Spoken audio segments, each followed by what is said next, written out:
Recording.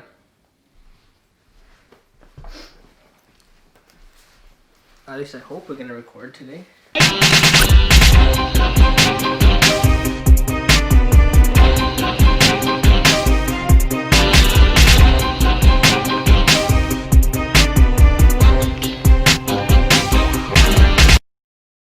Hello everyone and welcome back to the Blanking Out Podcast, a podcast on YouTube, and I'm your host, Rayan Butt. And with me today is... Shreya! She goes by one name, like Beyonce. Shreya Rangan. And Rihanna. Drake. Eminem. We're here today to talk about our top 5 anticipated movies of 2021.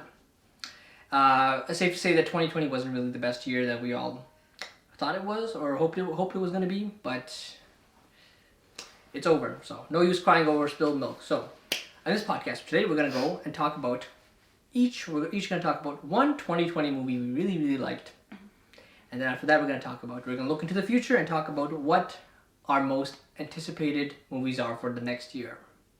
So I'm going to go first. She's going to go next. Are you ready? I am. Are you ready, kids? Aye, Captain! I can't hear you! Aye, Captain! Alright, starting off for me. Now, my favorite movie of this past year, 2020, was The Invisible Man. I knew it. Yes, Invisible Man. Now, if you know who I am, or if you don't know who I am, I'm not all that particularly interested in watching horror movies. Horror movies are not my thing. I don't particularly find a lot of them compelling. I'm really more into narrative and drama and superhero movies and science fiction. Horror movies are definitely near the bottom of my list. That's just my personal taste. But you like horror movies, don't you? I'm a horror junkie. Yeah, I'm not much of a horror fan, but with the disappointing, let's just say disappointing amount of movies that released this year, Invisible Man was one of them, and I decided why not check it out. And I saw it, and I have a lot to say about it. First thing to say about Invisible Man, great cinematography, which also can go back to, I guess, comes from direction, and this movie was directed by Leigh Whannell. Leigh Whannell, he wrote and worked with James Wan on the Saw movies. Have you seen the Saw movies? I have, yeah. What do you think about them? They're great. Yeah, and Leigh Whannell wrote them and helped collaborate with James Wan on them. And now he slowly started to direct movies now. This is his second feature. His first was Upgrade. Have you seen Upgrade? No. So Upgrade, it was a bit of a sleeper hit. Like, people didn't really see it coming, but people loved it. And me personally, I wasn't too hot on Upgrade. So, once again, really coming in with like low expectations. Horror, Leigh Whannell. Yeah. But this movie really amazed me. So, really great cinematography. And I guess you can only really tell that by the premise is that there's an invisible man haunting a woman. Mm-hmm.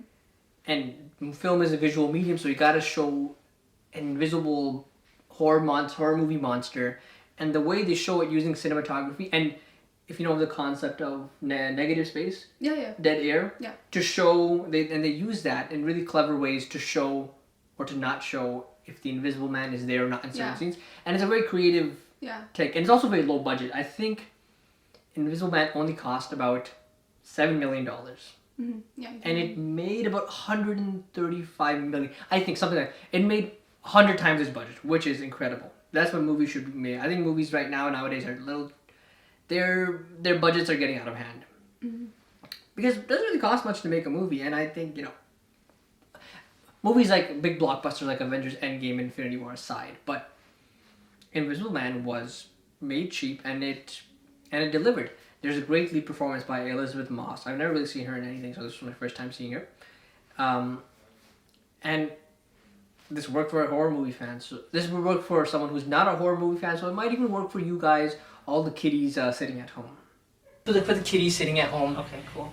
And for the single dads who are sitting at home. Okay. And the single moms. And the rapists in the basements watching us. So, that was my favorite movie of 2020. Mm-hmm. Now, we're going to move on to Shreya.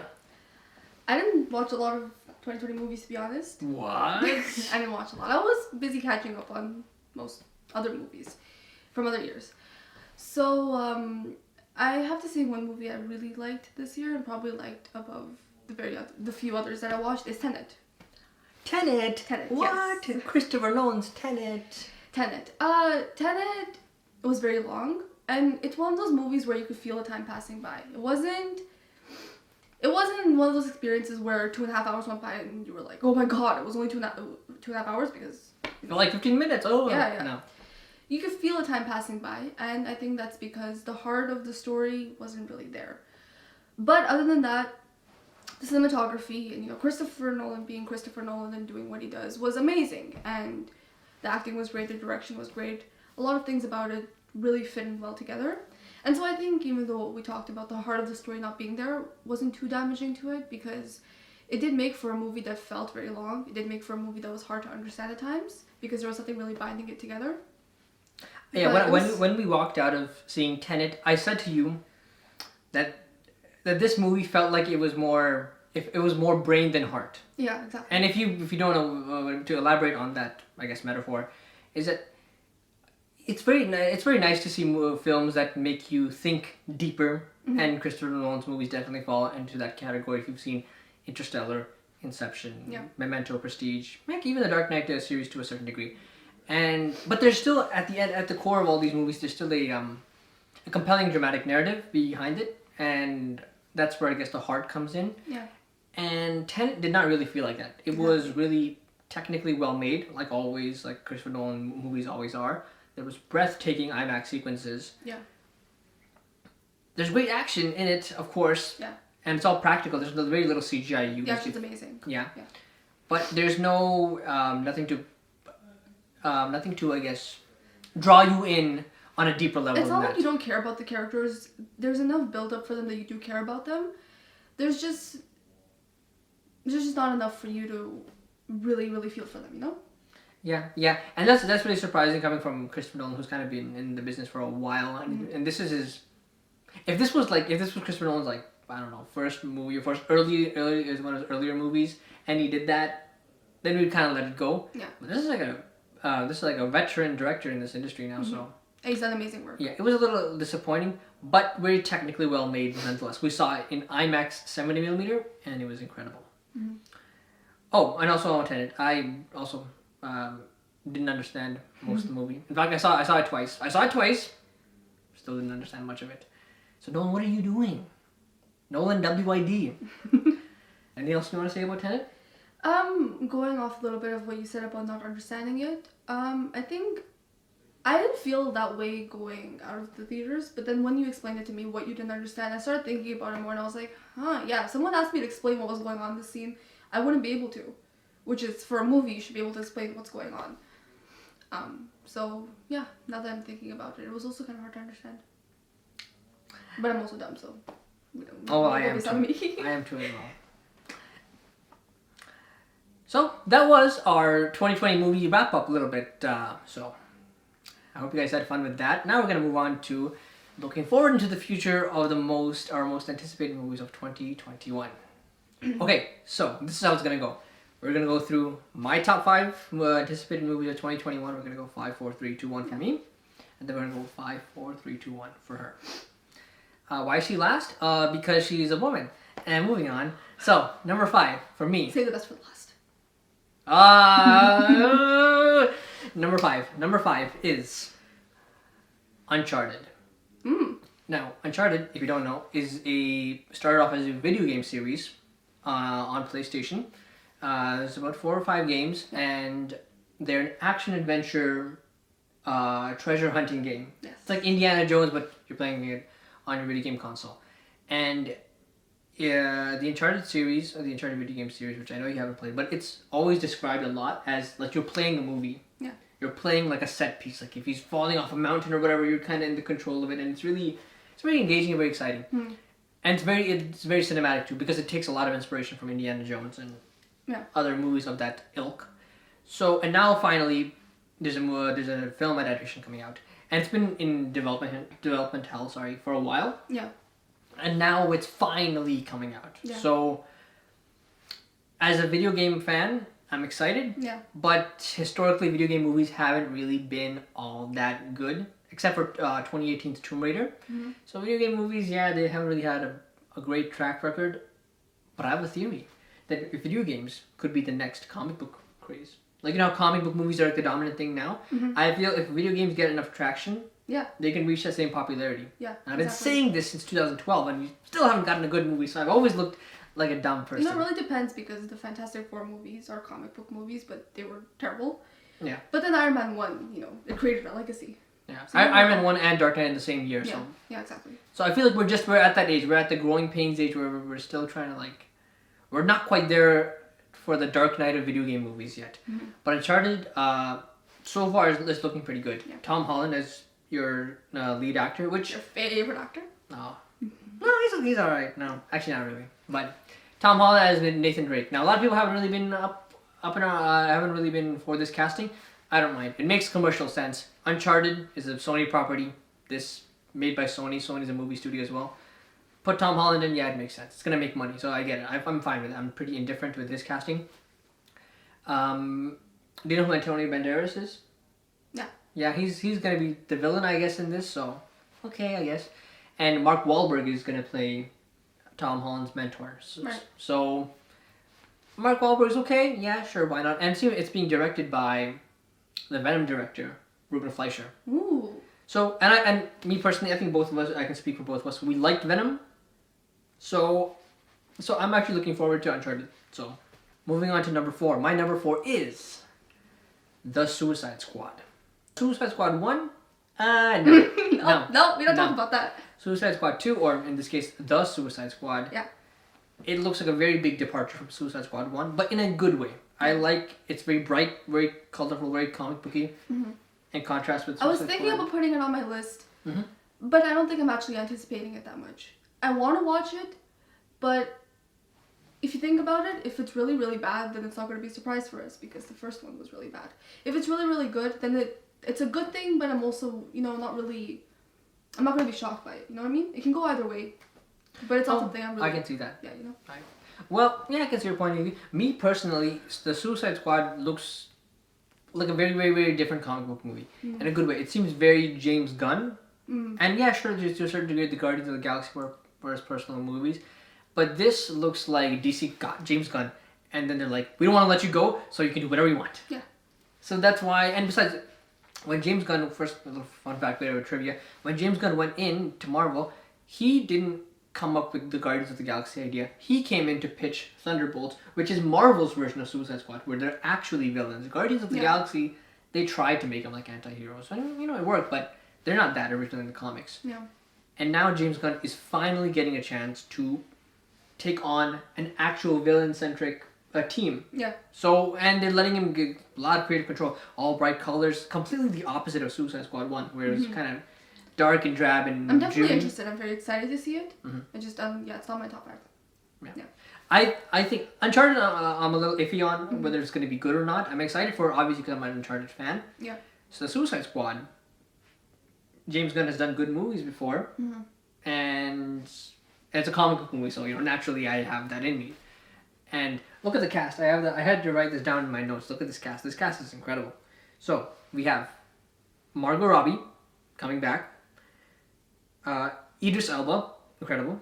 Taika Waititi, John Cena, Nathan Fillion, Michael Rooker, Peter Capaldi, and Pete Davidson. And of course, there could be more. And supposedly Sylvester Stallone as well. Sylvester Stallone has some work on that as well. Yeah. So that's nuts. That's incredible. That looks like a great cast. And even in terms of colors, search up Rick Flagg's shirt from 2016 Suicide Squad and 2021 Suicide Squad. You'll thank me later. Look at the difference there. So that makes my number 4, The Suicide Squad. Yeah. Moving on to number 3, Morbius. Yeah. Now, once again, it's also another comic book property, but it's not MCU. It's not MCU, and it's not DCEU. It's the Sonyverse. And me personally, I don't really like that we're, as moviegoers, we have very limited options now for our superhero movies. They're only either take place in one of 2 universes. And that's kind of not really good for creative storytelling because you're always bound by the shackles of universes. Yeah. So... And it's even worse because we know how many more options there are. We know from the comic book universe, there's so much they can work with. So many villains, so many storylines. But yeah. So Morbius is going to take place in the Venom universe, and it's a new universe that just started, 2 years ago, or 3 years ago, whenever Venom came out. And I'm actually looking forward to it. I'm not really a big fan that Marvel has. I'm glad that Marvel got all their properties back, but now it's all gonna. Fantastic Four, yeah, sure, the movies weren't all good, or the X-Men, yeah, some of the X-Men movies weren't all that good, but now they're all gonna feel the same. They're all gonna feel MCU-ified, and MCU is good, but not for everything. I like that X-Men First Class didn't feel like an MCU movie, and now it's gonna probably all the X-Men movies going forward are gonna feel like MCU movies. So you lose that different taste. Yeah. So, but Morbius kind of compounds that because now, Morbius, subverts that. And it's on its own universe, so I don't know where it could go. And it's also a Spider-Verse properties. Morbius is a Spider-Man villain. Yeah. Dude, you can make a movie on the pizza delivery guy from Spider-Man 2 and I'd show up day one to see it. I would too. So it's a Spider-Man property. It's already got my butt in the seat. Yeah. Or since we're probably going to watch it at home, it's got my butt in my chair. In the trailer of Morbius, this is going a little fan theory, but in the trailer Morbius, there was Michael Keaton's Vulture who appeared at the very end of the Morbius trailer, if you remember. Yeah. And so it might be in the MCU, but I have a feeling that what Sony's going to do with their latest Spider-Man movie coming out this year is that they might bring all their Sony characters back into their Venomverse. Right. Right? Yeah. Because, Spider-Man Homecoming, Spider-Man Far From Home, yes, they're Marvel Studios. Marvel Studios worked on those movies, but at the end of the day, Sony owns them because Sony still owns Spider-Man. There's Sony and Marvel working together. But I have a feeling after this deal is done, they're gonna bring back Michael Keaton's Vulture, Jake Gyllenhaal's Mysterio, Tom Holland's Spider-Man. They're gonna bring it back into their verse, like how it used to be before. Amazing Spider-Man was still Spider-Man. Exactly. So that's what I think they're gonna do now. They tried this MCU experiment. They're gonna move on. So yeah. And I would love to see. Yeah, I also want to see just any of the Spider-Man connections are going to be in Morbius. We know Michael Keaton's Vulture showing up. Supposedly, there's been talks about J.K. Simmons, J. Jonah Jameson showing up, which would be very, very cool. Amazing, and it'd save a bad movie if that's what it's going to be. Yep.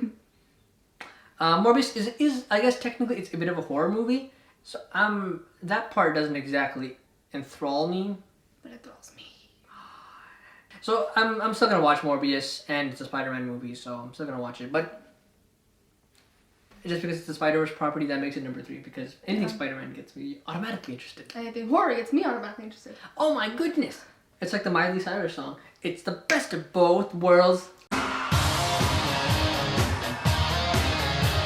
yeah. So that makes number 3, my number 3. Yes. Number 5 was Uncharted. Number 4 was The Suicide Squad. Number 3 was Morbius.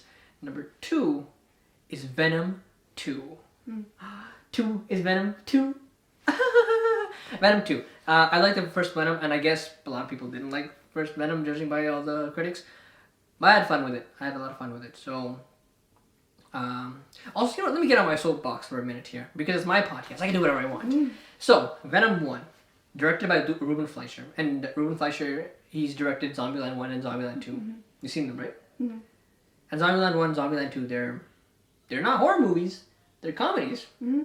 And a lot of people, when they watched Venom, they were surprised by the level of humor in it. And then a lot of reviews went around saying, Venom is unintentionally funny. Whoa, Venom is... Doesn't seem unintentional at all. Yeah, it's made by a comedy director, dude. What? Well, even if it wasn't a comedy director, you can tell a difference between unintentional and intentional comedy. Yeah, and I'm not saying it's all comedy is the most subjective thing out of anything there. But the unintentionally funny that thing irks me. Anyways, that was a little tangent. Yeah. But Venom was fun. I like Venom. And at the end of Venom, in the post-credit scene, they set up Venom's most iconic villain, which is Carnage. And that's what fans really want to see. Nobody knew who Riot was. I don't know who Riot is. If you knew who Riot was before the movie, sure you did. Venom and Carnage, that's what people want to see. So we're finally going to see it in Venom 2. Yeah. And I'm excited. I like Tom Hardy. And I like Woody Harrelson. I'm a little iffy on his casting still. Because in my opinion, if it were up to me, I would go with Jim Carrey as Carnage. Yeah. because Jim Carrey's And Carnage. Jim Carrey's my favorite actor, so Yeah. I would love it. Jim Carrey is not my favorite actor, but I still want to see him as Carnage, so that'd be great. And he was rumored for Spider-Man 4 or whatever. If we're not gonna get Jim Carrey, I think Jim Carrey and Woody Harrelson are about the same age anyways, so I don't know what it is. Jim Carrey, recast him. I'm just kidding. Maybe Woody Harrelson will blow us away. Woody Harrelson's a very good actor. So, Venom 2. I'm looking forward to Venom 2. Once again, it's also going to be fresh because it's also part of the Sonyverse. Yeah. So, if it's fresh, give me it. It's just like vegetables. Moving on to number 2. Like you eat them, I never. No, never. Venom 2 is number 2. Number 1 is Spider-Man 3. We never saw this one coming. Never! Spider-Man Homecoming 3, Spider-Man 3 Home, Spider-Man Homes in a hashbag or whatever you want to call it. Home 3. I'd call it Home 3. Untitled Home Spider-Man movie. Yeah, so I haven't really been all that jazzed about the recent MCU Spider-Man movies. I don't really think that they portrayed the character of Spider-Man as strongly as they should, especially with the high pedigree that the MCU has built up. So Yeah. that's really disappointing. And even at the start of 2020, last year, I was absolutely not looking forward to Spider-Man 3 at all. I was a lot more looking forward to Uncharted or Venom, or heck, even Morbius. Yes, I'll admit that. Before the recent news that came out about Spider-Man 3, which we'll get to, I was more looking forward to Morbius than Spider-Man 3. But recent developments have changed that. So now I'm back on the Spider-Man train. And these recent developments is that let's go with the confirmed ones first, and let's go into the rumors one later. The confirmed ones are that Benedict Cumberbatch is going to be Doctor Strange, and he's going to be appearing in Spider-Man Homecoming 3.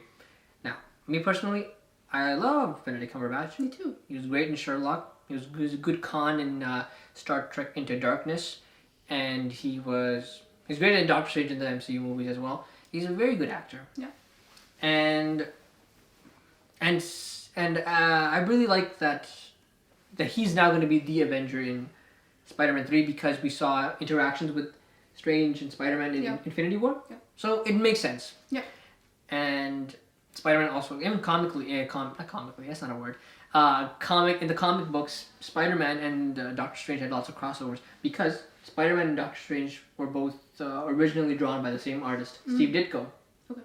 So they were like, oh, well, if I drew both of them, I can always have them in crossovers or whatever. Yeah. Yeah. And so Doctor Strange is going to be in Spider-Man 3, confirmed, so I'm looking forward to that. And Jamie Foxx is going to be Electro again. Now, whether or not it's seeming like he's not going to be his Amazing Spider-Man 2 version, and he's not going to be blue, so he's going to be maybe he's going to be this universe's Electro. Either way, I like Jamie Foxx, and this is the first time that a Spider-Man villain in the movies that a Spider-Man villain from the previous movies came back and returned in another Spider-Man movie in another Spider-Man universe. Yeah. So even for that novelty, I like it. I like it. Yeah, sure, give me it. Yeah. Yeah. And after Jamie Foxx was confirmed as Electro, Alfred Molina was confirmed as Dr. Octopus. And we've got the news right after rewatching Spider-Man 2. Yeah. So that was serendipitous. Yes. So Alfred Molina, he was really good in Spider-Man 2. Yeah. And hearing that he's going to be Dr. Octopus again. Now, whether or not, once again, the details are kept very quiet on this. So we don't know if he's going to be the Raimiverse the Raimiverse Dr. Octopus, or this universe's Dr. Octopus. I guess it wouldn't really make sense because Raimiverse's Dr. Octopus died. But then again, you could pluck him out of time or something. It's a superhero universe. They'll find ways to bring anyone back to life. In any case, I'm just excited that this cast is definitely intriguing me. And now let's move on to the rumored castings, which are still not... These rumored castings are not confirmed. Sony's official statement on these castings. So, we have... Let's get the big one out of the way. Tobey Maguire and Andrew Garfield are supposedly going to be in this movie. And as a fan of comic books, the Spider-Verse comic book arc was a thing that happened in the comics, and then we saw it, and then we've seen it multiple times in video games, Spider-Man Shattered Dimensions, Mm-hmm. and in the animated film Spider-Man Into the Spider-Verse, and even in the 90s animated TV series in the Spider-Wars arc with multiple different Spider-Man collided together. So it's happened before. There's a lot of precedent in the comics. It's just something we haven't seen on film before. Yeah. And as a comic book fan, seeing Tobey Maguire and Andrew Garfield back really excites me. And I really hope though that if you're going to do Spider-Verse, which is what it seems like that they're doing, because Doctor Strange he can go through different dimensions. Yeah. And you're bringing Jamie Foxx and Alfred Molina. Tobey Maguire and Andrew Garfield are being heavily rumored to appear in this movie. When Sony was asked to comment on this little rumor, Sony's official statement was, say it all at once, okay? These rumored castings were not confirmed. Which, what does that mean? What does that even mean? These rumored... It's me filling up words on my essay. Yeah, it's a very uniquely worded comment. Why not just say, that's false? You know? These rumored castings are not confirmed. What? Okay, so... I don't know, it's very finicky. Once again, it's very finicky. So... And Sony's one of those things where... Sony's one of those studios where... Movie studios don't comment on rumors. Yeah. But Sony's one of those studios where they think that movie studios don't comment on rumors generally, whether they're true or not true. They don't even just say anything. But Sony, they're well intentioned when they want to keep secrets for the movie, but they do comment on rumors when there may or may not be some truth to them. So don't bring attention to it. If you bring attention to it, then we kind of know. We can kind of figure it out, right? So, judging by Sony's past record, and on rumors, on handling rumors, and with MCU has brought in... Heck, they were able to keep Alfred Molina as quiet as they did for such a long time. And we only recently found out last month that he was actually officially confirmed. So that took a while. So I'm pretty sure they would keep Tobey Maguire and Andrew Garfield, these big bombs, heavily under wraps. Yeah. Especially when the movie's scheduled to come out a long time from now. Yeah, at the end of the year. Yeah. And which hopefully it maintains by that. It sticks to that release date. As a fan, seeing Tobey Maguire and Andrew Garfield come back really picks up my interest again, and piques my interest after Far From Home and Homecoming. I was not looking forward to Spider-Man Home 3 before all this came out. These new developments with Benedict Cumberbatch, Molina, and so on and so forth have really intrigued me. And hearing that Andrew Garfield and Tobey Maguire could possibly come back excites me a lot, because now that's what really excites me about Tom Holland's new Spider-Man movie. It's not Tom Holland himself; it's people other than Tom Holland. Tom's a good actor, but he's not the face of he's not what the face of Spider-Man should be. You know what I mean? Yes, I don't think he should be what Spider-Man is. Not only have they aged him too young, and then they've made him second fiddle to literally every other MCU. They've really taken a lot of things that are iconic about Spider-Man. Him being in New York. Yeah. Him. That's not Tom's fault directly. Yeah, but it's in the writing and the interpretation. And I can go on and on about this, but let me just keep it to Spider-Man 3. If the Tobey Maguire and Andrew Garfield news has merit to it, and they're actually going to be in the movie, well then hallelujah. I'm excited. And I think it might actually happen, because there's so much...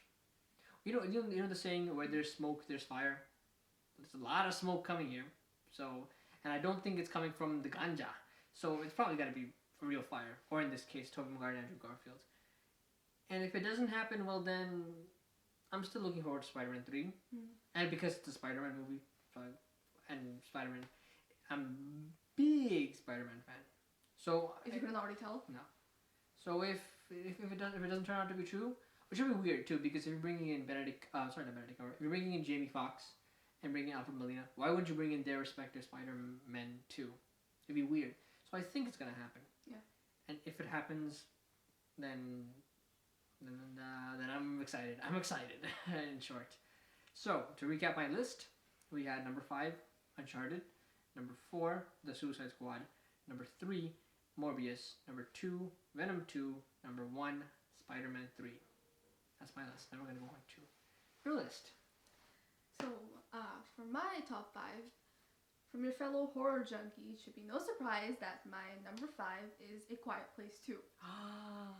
A Quiet Place 1 was very good. Yes. I am starting to become a little bit more picky with how I criticize and review movies in general. And that's like in probably the last year and a half. But I've been watching horror movies for a lot longer than I've been critically reviewing films. And so with that amount of time, last 4 or 5 years, I've been more critical of those in the recent past. And so with horror movies now, I'm immune to a lot.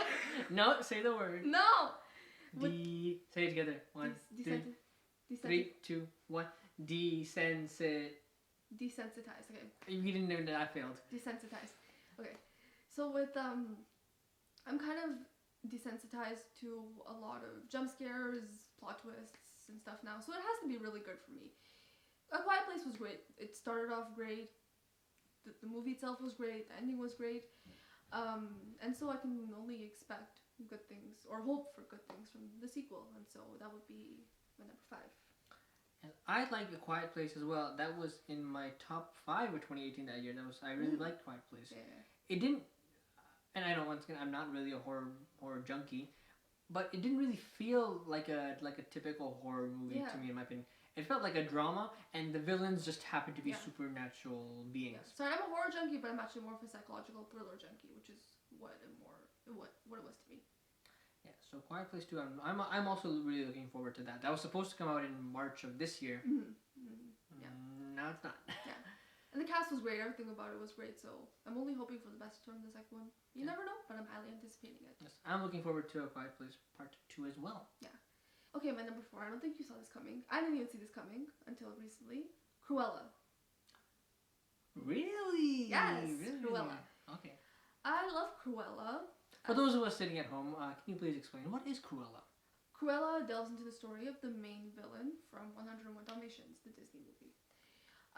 What really excited me is the fact that Emma Stone is playing Cruella. And we know that she's an amazing actress. La La Land, Spider-Man. Best actress of 2017? Yeah. She's amazing. So, amazing villain, amazing actress. I'm in. Yes, Cruella, I'm looking forward to Cruella as well. Although, I'm looking more forward to A Quiet Place Part 2 than Cruella. Makes sense. And, well, honestly, and because, A Quiet Place Part 2, there's trailers and there's marketing for it, so naturally my excitement is a little bit up more towards that. Yeah. And Cruella, we haven't really seen anything yet. We saw the first picture, have you seen the first look of Emma Stone as Cruella? That looks interesting. I forget who's directing it, but Emma Stone in a potentially villainous role, almost kind of giving Joker vibes, because that's what Joker was taking popular villains and giving them their own story. I think that's what Disney's trying to do with Cruella, and I'm all for it. I like this. This is something that we haven't really seen before. So, I like 101 Dalmatians. And Cruella, honestly, Cruella is like the most famous part of the Dalmatians storyline. Yeah, people like puppies and all, but a lot of people are like, oh, who is Cruella? Disney movies these days are pretty hit or miss, in my opinion. With the Cinderella that came out recently, Mulan, which you hated. Yeah. And I actually saw it, I didn't like either.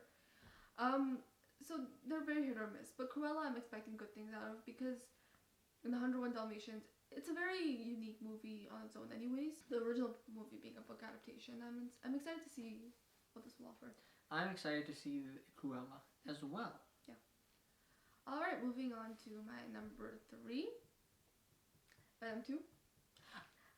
Venom, I ain't gonna know what to hit him when the adrenaline and the momentum gonna strike him and hit him. And... Yes, Venom 2. Yes, interesting. Yeah, so we talked about Carnage being a serial killer, a psychotic serial killer. Yep, that's who he is. And I'm sold. Right when you said that. I did like the first Venom. It was good. Tom Hardy's. Was it funny, or was it unintentionally funny? It was intentionally unfunny. So Venom 2, I think we liked it, but it wasn't great, It wasn't high art cinema. Yeah. It was a good time watching it, but yeah, it has flaws. There's this one scene where a dog in the hospital gets possessed by the symbiote, and I was like, what the fuck is going on? No, that was not good. So there's small things like that in the movie, but overall it wasn't a bad watch at all. Especially with some of the superhero movies we've had coming out in the recent past, it's definitely not as bad compared to them. So I'm very excited for Venom 2, considering that it has now a cast and a storyline that's potentially more exciting than the first one. I'm excited for Venom 2 as well. I thought they were going to go with Carnage for Venom 1, but they, I guess intelligently, held off on Carnage. Yeah. Because that's good, because Venom 1, going with a lesser known villain in Riot for Venom 1, allowed for more depth and exploration of Venom himself. Yeah. And then now that we've exactly. had Venom I agree. completely developed, Yeah. now we can see him go off against Carnage. Yeah. So, in retrospect... Because think about it, if they did it with the first movie and nobody liked it, then what do they have to do now? Yeah, exactly. That makes sense too, yeah. Yeah. Yeah. And for Venom 3, I have a theory that for Venom 1, the whole spectacle was Venom. Venom 2, the whole spectacle is going to be now Carnage, Venom and Carnage. For 3, Tom Holland Spider-Man. You heard it here first. Makes sense. They're both Sony properties. I will be shocked if we go into 2025 or whatever and Spider-Man and Venom never cross over. Whether that's in a Spider-Man movie or in a Venom movie or in a... I will be shocked. Color me surprised. I want to see both British Toms together. So, anything else you want to say on Venom 3? 2! Not 3. 2. No. No? Alright then. Yeah. Okay, so for my number 2, if I didn't have this on my list, you'd probably murder me with an axe, but it is Spider-Man 3. We did talk about Spider-Man 3. Spider-Man 3. I'm genuinely saying this from the bottom of my heart. I'm not influenced by anyone or anything here. The Raimi trilogy is amazing. His personal favorite is Spider-Man 2. It's actually his second favorite movie of all time. I like the first one better. It's actually my favorite Spider-Man movie of all time. Get Out? I'm kidding. You didn't like the movie, did you? Get Out? Yeah. Oh, I don't like Get Out, no. No, but Get Out. Get out of my podcast. Get out of my show.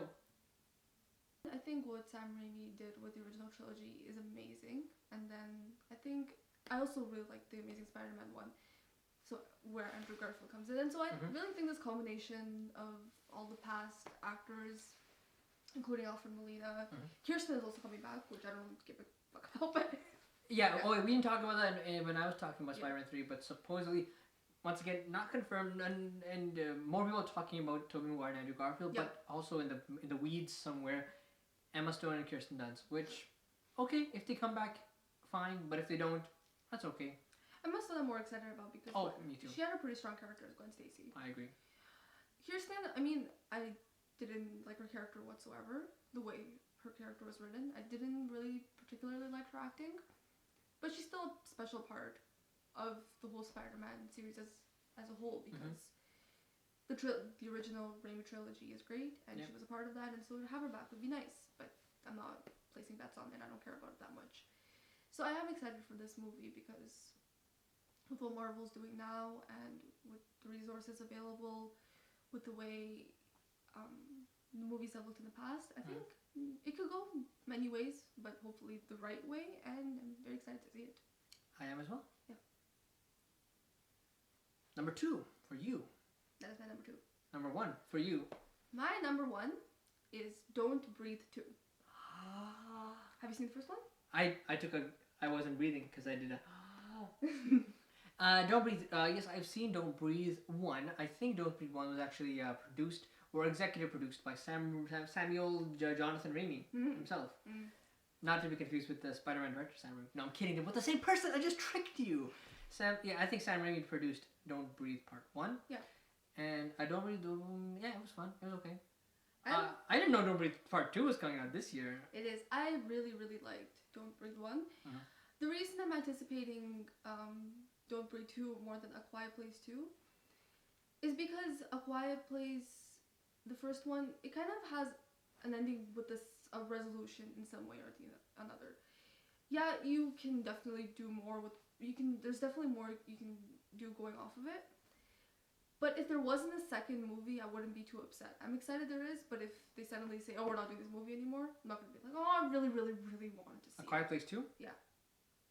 So they shot the movie, and they're just not gonna release it. We want this for ourselves. Yeah, if they did that, you know what? I'd be upset. I'd be like, oh, I wanted to see that, but I'm not gonna be like, well, they could have done this. And Yeah, part one ended on such a good note that you're like, I'm fine if we don't get any yeah, more. I can always rewatch the first one because it's so great. Yeah. Don't Breathe 2, I'm sorry, Don't Breathe 1. Don't Breathe 1 had an ending, not necessarily with the cliffhanger, but there's definitely so much empty space there. You can do so much with it.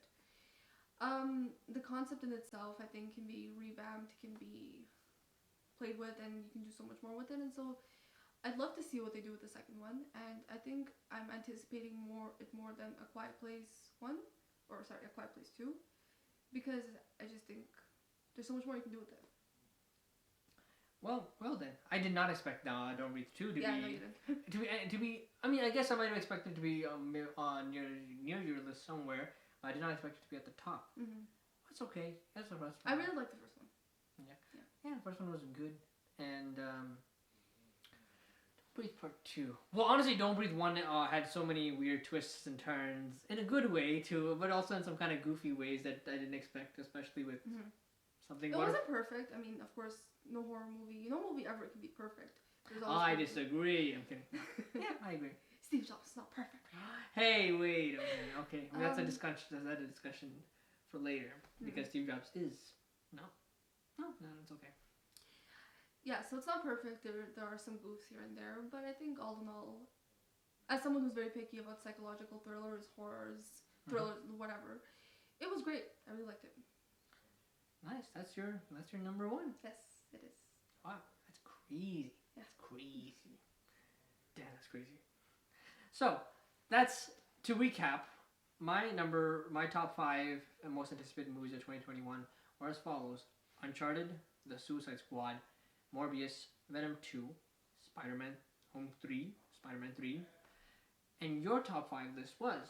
My top 5 list was A Quiet Place 2, Cruella, Venom 2, Spider-Man 3, which would kill me with the next, and Don't Breathe 2. Okay, alright. That concludes our top 5 most anticipated movies of 2021. Comment down below your top 5 most anticipated 2021 movies. We love to hear it. We love it. We really do. And we're kind of paid to. Actually, we're not paid at all. We're not paid at all. But we're doing this for you. Yeah, we would genuinely love to hear it. That's my point. We're not getting paid, so we genuinely love to hear it. Comment down below what you think of our lists. Talk about your lists. Talk with each other. Have a good. I wish I did this last year. I wish we all had a good year, and then I guess I jinxed it because. Yeah, don't jinx it, Rayan. Yeah. So this is your fault. So I guess have a bad year. No, I'm kidding. I'm kidding. Have a great year, you guys. Okay. From us at Media Guys Studios, that's not a real thing, but from me and from her, we wish you guys a happy new year. Take care of yourself and take care of the people around you. And stay home. And that's about it.